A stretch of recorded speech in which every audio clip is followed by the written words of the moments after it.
السلام علیکم ناظرین سامعین، میں ہوں عبدالغفار۔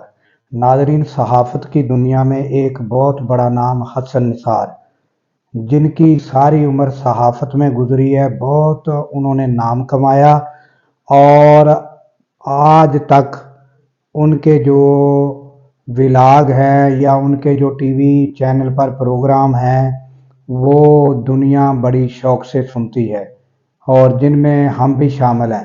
اور وہ ان کی جو باتیں ہیں ان میں تھوڑی سختی ضرور ہوتی ہے مگر سچ ہوتا ہے۔ وہ اسٹیٹ فارورڈ انسان ہیں، اور وہ انہوں نے ان سیاست دانوں کو سمجھا سمجھا کے تھک چکے ہیں، بتا بتا کے تھک چکے ہیں۔ ان کی جو باتیں ہیں وہ واقعی جو ہیں وہ حقائق پر مبنی اور سچ پر مبنی ہوتی ہیں، اور اسٹیٹ فارورڈ باتیں کرتے ہیں، اور بلا جھجک بلا خوف ان باتیں کرتے ہیں۔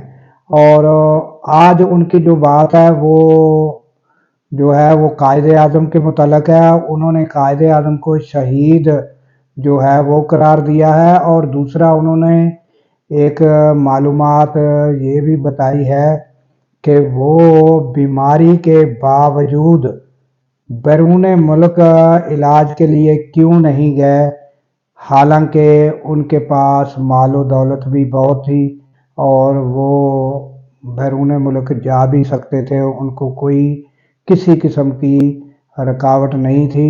وہ کیوں نہیں گئے، کس وجہ سے نہیں گئے، یہ آپ جناب حسن نثار سے سنیے۔ نہ کسی کتاب میں ہے، نہ کبھی کسی نے کہا ہے، اور مجھے بھی کوئی الہام نہیں ہوا۔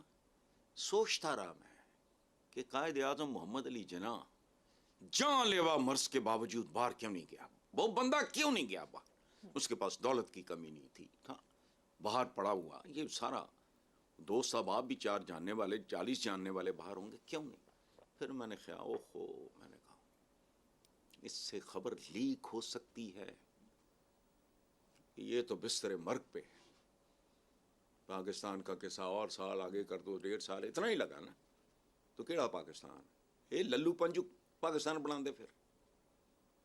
تو میرا اپنا یہ جسے کہتے ہیں نا برین سٹارمنگ، غور و فکر، بندہ سوچتا ہے، ایک انتہائی متمول آدمی قائد اعظم، بہت ویری رچ مین، سارا کچھ بانٹ بونٹ بھی گئے، وہ اس طرح کا رچ تھا،